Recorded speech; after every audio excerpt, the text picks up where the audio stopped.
श्री शिवाय नमस्तुभ्यम दोस्तों, मेरे चैनल में आप सभी का स्वागत है। आज मैं आप लोगों के लिए महत्वपूर्ण जानकारी शेयर कर रही हूँ कि अक्सर सभी कोई ना कोई व्रत ज़रूर रहते होंगे। यानी कि आप सोम, मंगल, बुध, प्रदोष और एकादशी कोई भी व्रत अगर आप करते हैं तो उस नियम को ज़रूर जानना चाहिए। व्रत का मतलब ये नहीं होता कि आप सिर्फ अन्न ग्रहण ना करें। व्रत में बहुत सारे नियम होते हैं, दिनचर्या होती है, उसको भी हमें जो है ज़रूर धारण करना चाहिए, जिससे हमारा जो व्रत है वह श्रेष्ठ हो। व्रत अगर हम किसी मनोकामना के लिए कर रहे हों तो हमारी मनोकामना पूर्ण हो। अक्सर बहुत सारे लोग गलतियां कर बैठते हैं जिससे उनकी मनोकामना भी नहीं पूर्ण होती और वह व्रत निरंतर करते हैं। व्रत का फल भी आपको नहीं मिलेगा। अगर आप व्रत में कुछ नियम को जानकारी के बिना व्रत करते हैं तो आपको फल बिल्कुल नहीं प्राप्त होता है। इसलिए जानकारी ज़रूर रखिए कि व्रत में हमें क्या करना चाहिए। जिस भी देवता का हम व्रत करते हैं तो हमारा उस दिन दिनचर्या क्या होना चाहिए, उसका भी हमारा व्रत का नियम होना चाहिए। सिर्फ यही नहीं होता कि आप अन्न ग्रहण ना करें, आप सिर्फ फल खाएं, साथ ही हमें अपने दिनचर्या पर भी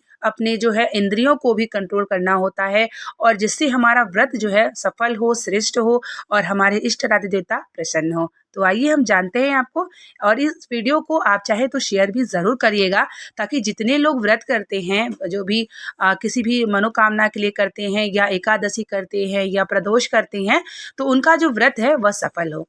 तो सबसे पहले मैं आपको बता दूं कि जब भी आप व्रत करते हैं, किसी भी देवता का करते हैं, तो जब आप अन्न ग्रहण नहीं करते, फल खाते हैं या फलाहार करते हैं, तो साथ ही अपने दिन भर में आप यह भी भगवान से ज़रूर प्रार्थना किया करिए कि आज मेरा व्रत है और मुझे दिन भर क्रोध नहीं आना चाहिए, और ना ही मैं किसी से निंदा करूं और ना ही मैं निंदा सुनूं, ना मैं किसी को अपने हृदय से किसी का दिल दुखाऊं या अशब्द करूं। सबसे बड़ा व्रत यह होता है, और आप को यह संकल्प भगवान के सामने लेना होगा, क्योंकि ये शरीर है, यही पाप और ये पुण्य कराता है। और ये कहीं ना कहीं जिस दिन आप व्रत रहते होंगे तो आपको स्वयं अनुभव होता होगा कि जिस दिन आप व्रत रहेंगे तो उस दिन आपको क्रोध बहुत ज्यादा आएगा। तो बहुत सारे लोगों का कहना होता है कि खाली पेट है इसलिए क्रोध आ रहा है, लेकिन ऐसा कुछ भी नहीं है। खाली पेट से क्रोध नहीं आता है, बल्कि क्रोध इसलिए आता है कि अगर आप व्रत करेंगे, पूजा करेंगे, तो आपका पाप और आपके चीजों को जब कार्य के सफल होंगे पे आप करीब आएंगे, तो कहीं ना कहीं ये शरीर ही आपके जीवन में पाप कराता है। तो इसीलिए जब आप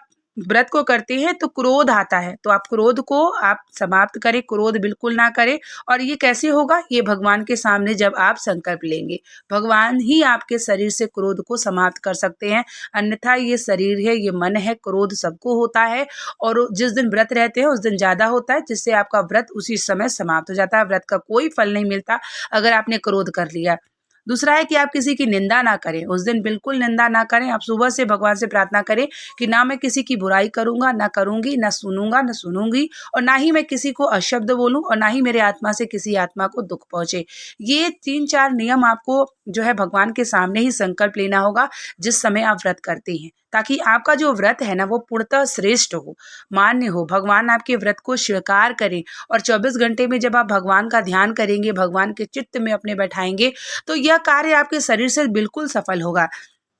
अक्सर बहुत सारे लोग व्रत करते हैं, दिन भर गुस्सा करेंगे, किसी की बुराई करेंगे, निंदा करेंगे, तो वो व्रत करना आपका कोई भी श्रेष्ठ नहीं है, और आप व्रत मत करिए, इससे अच्छा है। लेकिन अगर आप व्रत करते हैं तो अपने भगवान के सामने प्रत्यक्ष बैठ के उनसे विनती करें, ताकि वही आपके शरीर में प्रेरणा देंगे और आपको पाप से बचा सकते हैं। तो ये प्रार्थना जब आप व्रत करते हैं ना, तो उसी संकल्प लीजिए और इसको नियम को ज़रूर अपनाइए। क्योंकि देखिए, व्रत अगर आप किसी चीज़ के लिए करते हैं तो आपका व्रत मान्य हो, और आप किसी मनोकामना के लिए करते हैं तो आपका मनोकामना अति शीघ्र पूर्ण हो। अगर हम एकादशी का व्रत करते हैं तो उस दिन हमें तुलसी नहीं तोड़नी चाहिए। तुलसी अगर आप तोड़ लेते हैं तो आपका व्रत अमान्य हो जाएगा। चावल हमें ग्रहण नहीं करना चाहिए, और हमें लहसुन प्याज का त्याग और ब्रह्मचर्य का पालन ये जरूर करना चाहिए। प्रदोष का अगर हम व्रत करते हैं तो उस दिन नमक वर्जित है, बिल्कुल भी नमक नहीं खाया जाता है। दूसरा है कि उस दिन हमें बिल्वपत्र बिल्कुल भी नहीं तोड़ना है। प्रदोष हो गया, या सोमवार का व्रत करते हैं आप, या मासिक शिवरात्रि या अमावस्या पूर्णिमा, कुछ ऐसे दिन होते हैं जिस दिन हमें बिल्वपत्र नहीं तोड़ना चाहिए। अगर आप बिल्वपत्र तोड़ लेते हैं तो आपका व्रत उसी समय समाप्त हो जाता है, कोई भी आपको फल नहीं मिलता। यानी अगर बहुत सारे लोग पशुपतिनाथ का व्रत करते हो, जो 5 सोमवार की पशुपतिनाथ का व्रत होता है, या अगर आप सोमवार का व्रत करते हैं, तो इस बात का ध्यान जरूर रखिएगा कि उस दिन बिल्वपत्र मत तोड़िएगा। उसके पहले ही बिल्वपत्र आपके पास हो तो ज्यादा अच्छा है। आप वही बिल्वपत्र धुल के आप भगवान को चढ़ा सकते हैं और भगवान उसे स्वीकार भी कर लेते हैं। दिन भर हमें मन ही मन भगवान का ध्यान करना चाहिए और अपने इष्ट आराध्य देवता के मंत्रों का जाप करना चाहिए, जिससे हमारा जो व्रत है ना पूर्णतः सफल हो। जब हम अपने इंद्रियों को कंट्रोल में कर लेते हैं, यानी अगर अपनी इंद्रियों को अगर आप केंद्रित कर लेते हैं, आप क्रोध लोभ मोह सब से त्याग हो जाते हैं उस दिन व्रत, तो वह व्रत आपका संपूर्ण माना जाता है। तब आपके शरीर से जो पाप है वह समाप्त हो जाते हैं और इसी प्रकार से आपके भगवान जो है आपके व्रत को जरूर सफल बनाते हैं। और जब आप व्रत कर रहते हैं तो आप किसी के और के घर का कुछ भी ना खाएं। जैसे कि किसी के घर गए, आप चाय पी लिया या किसी का कुछ खा लिया, व्रत कोई सेब। जब आप व्रत करते हैं तो स्वयं का अपना कुछ अपने घर का ही ग्रहण करेंगे, तभी आपके व्रत का मान्य होता है। जैसे बहुत सारे लोग पशुपतिनाथ का व्रत करते हैं, तो उस बात का भी आप जानकारी जरूर रखिएगा कि जब आप पशुपतिनाथ का व्रत करते हैं तो आप किसी और घर का, किसी का चाय या पानी कुछ भी ग्रहण नहीं करना है। आपको स्वयं अपने घर का ही चीज खाना चाहिए, या एकादशी हो गया या प्रदोष हो गया, जो भी हो गया, क्योंकि जब आप किसी और का खा लेते हैं ना तो आपका जो पुण्य है उसके खाते में भी चला जाता है। इसलिए इस बात का ध्यान जरूर रखिएगा कि आप अगर व्रत रहते हैं तो जो भी आप खाएंगे वो अपना ही खाएंगे, किसी का भी नहीं खाएंगे। क्योंकि अगर आप व्रत रहते हैं तो आप कहीं ना कहीं अपनी पुण्य के लिए करते हैं, अपनी मनोकामना के लिए रहते हैं, और ऐसे में अगर आप किसी और के यहाँ का खा लेंगे तो वह श्रेष्ठ नहीं होगा और वो पुण्य उसको प्राप्त होगा, तो आपको जो है उसका पुण्य कम ही मिलेगा। तो इस बात का भी ध्यान जरूर रखिए कि बाहर का या किसी का जो भी फल फूल दे दे तो आपको नहीं खाना है। उस दिन गौ माता की सेवा जरूर करें जिस दिन व्रत रहें। अगर आप चाहते हैं कि आपका व्रत श्रेष्ठ हो तो गौ माता कहीं भी मिल जाए, अगर ना मिले तो गौशाला में जाके आप कुछ न कुछ जरूर खिलाएं और उन्हें प्रणाम करें, ताकि गौ माता जो होती है ना उनके सारे अंग में देवता विराजमान होते हैं और गौ माता हम लोग पूजनीय मानी जाती हैं। तो जब आप गौ माता को कुछ खिला देते हैं या किसी ब्राह्मण को कुछ दे देते हैं तो आपका व्रत ना और भी मान्य हो जाता है, श्रेष्ठ माना जाता है। इस दिन कन्याओं को, जैसे कोई कन्या मिल जाए तो कुछ आप खिला सकते हैं।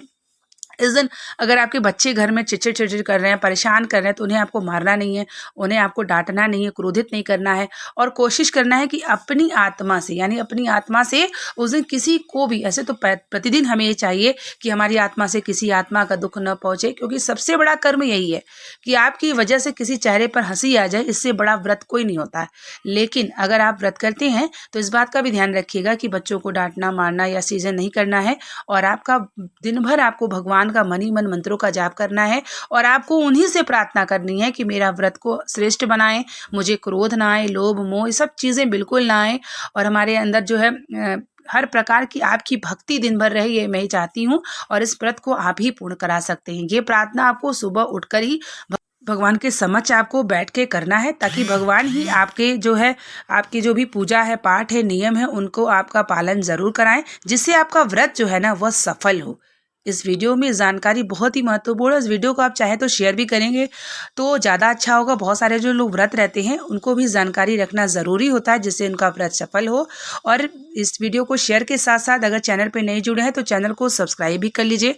और अभी अगर आपको कुछ पूछना है तो आप कमेंट के माध्यम से पूछ सकते हैं। और अगर आपको व्रत में कुछ चीज़ें नहीं भी समझ में आई तो आप मुझे ज़रूर कमेंट में करिएगा, मैं आपको अगली वीडियो में जो है ज़रूर शेयर करूँगी। मिलते हैं आप लोगों के लिए नेक्स्ट वीडियो और नेक्स्ट जानकारी को लेकर के। तब तक के लिए आप लोगों को श्री शिवाय, नमस्तुभ्यम, हर हर महादेव।